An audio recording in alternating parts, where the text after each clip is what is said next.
Assalamualaikum warahmatullahi wabarakatuh. Kami dari kelompok 1 PPG Gelombang 2 Universitas Nahdlatul Ulama Surabaya tahun 2022. Pada kesempatan kali ini, kami akan memaparkan bagaimana perjalanan pendidikan Indonesia dari sebelum kemerdekaan sampai saat ini. Nah, adakah yang tahu bagaimana pendidikan pada zaman sebelum kemerdekaan atau zaman kolonial? Pada zaman sebelum kemerdekaan, pendidikan masih dipegang oleh Belanda. Maka, pendidikan nasional hanya berfokus pada kaum bangsawan dan mencetak pekerja untuk Belanda. Pada tahun 1854, Bupati menginisiasi pendirian sekolah kabupaten, yang dimana sekolah tersebut hanya diperuntukkan untuk kaum laki-laki yang bertujuan untuk mendidik calon pegawai. Selanjutnya, pada tahun yang sama pula, lahirlah sekolah Bumi Putra. Sekolah hanya memiliki 3 kelas dengan pembelajaran membaca, menulis, dan berhitung.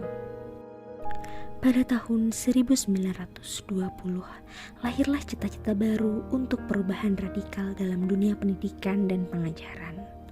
Pada tahun 1922, Ki Hajar Dewantara melahirkan sekolah Taman Siswa di Yogyakarta. Organisasi ini adalah sebuah gerbang emas kemerdekaan dan kebebasan kebudayaan bangsa. Ki Hajar Dewantara membangun Taman Siswa dengan 3 semboyan.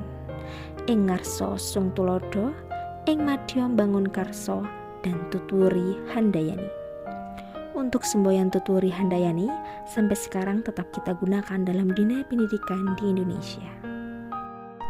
Selanjutnya, kita akan membahas bagaimana perjalanan pendidikan di Indonesia sesudah kemerdekaan. Kebijakan pendidikan pada periode kemerdekaan tertuang dalam Undang-Undang Pokok Pendidikan dan Pengajaran Nomor 4 Tahun 1960 yang berbunyi, semua kegiatan pembelajaran berdasarkan kurikulum yang telah ditetapkan oleh pemerintah Indonesia. Kurikulum yang pernah berlaku di Indonesia.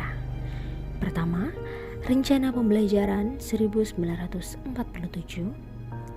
Kedua, Rencana Pembelajaran Terurai 1952. Ketiga, Rencana Pendidikan 1964. Keempat, Kurikulum 1968. Kelima, Kurikulum 1974. Keenam, Kurikulum 1984. Ketujuh, Kurikulum 1994. 8. Kurikulum 2004 atau kurikulum berbasis kompetensi. 9. Kurikulum 2006 atau kurikulum tingkat satuan pendidikan. 10. Kurikulum 2013.